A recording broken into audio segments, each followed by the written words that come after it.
మధ్యప్రదేశ్లో కాంగ్రెస్ నిలువునా చీలనుందా? పార్టీకి అన్నీ తానై వ్యవహరించిన కమలనాథ్ కాస్త పార్టీని చీల్చే ప్రక్రియలో బిజీగా ఉన్నారా? మరి దీనికి కౌంటర్గా కాంగ్రెస్ ఎలాంటి చర్యలు చేపడుతుంది? మధ్యప్రదేశ్ కాంగ్రెస్ రాజకీయం మరింత ఆసక్తికరంగా మారింది. ఆదివారం కమల్నాథ్ వర్గం ఎమ్మెల్యేలు కొందరు ఢిల్లీ చేరారు. వీరంతా పార్టీ అగ్రనాయకత్వం ఫోన్ కాల్స్ కు స్పందించకపోవడంతో ఏం జరుగుతుందనే ఉత్కంఠ నెలకొంది. తమ నాయకుడు ఎలాంటి నిర్ణయం తీసుకున్నా ఆయనకు మద్దతిస్తామని ఢిల్లీ బయలుదేరడానికి ముందు వీరంతా వ్యాఖ్యానించినట్లు సన్నిహిత వర్గాలు తెలిపాయి.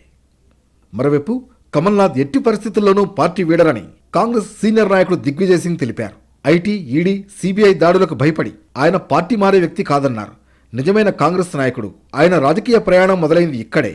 పార్టీ ఆయనకు అన్ని రకాల పదవులు ఇచ్చింది. మాజీ ప్రధాని ఇందిరాగాంధీ ఆయన్ను మూడో కుమారుడుగా చెప్పేవారన్నారు దిగ్విజయ్. అటువంటి వ్యక్తి కాంగ్రెస్ ని వీడతారా?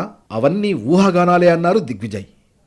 గతేడాది అసెంబ్లీ ఎన్నికల్లో కాంగ్రెస్ పార్టీ 66 స్థానాలకు పరిమితమైంది.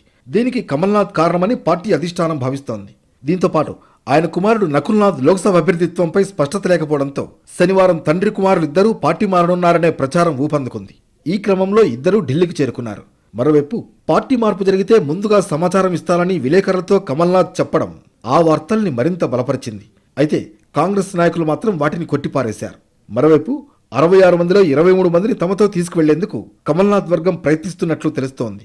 దానివల్ల పార్టీ ఫిరాయింపుల చట్టం తమకు వర్తించదని భావిస్తున్నట్లు సమాచారం.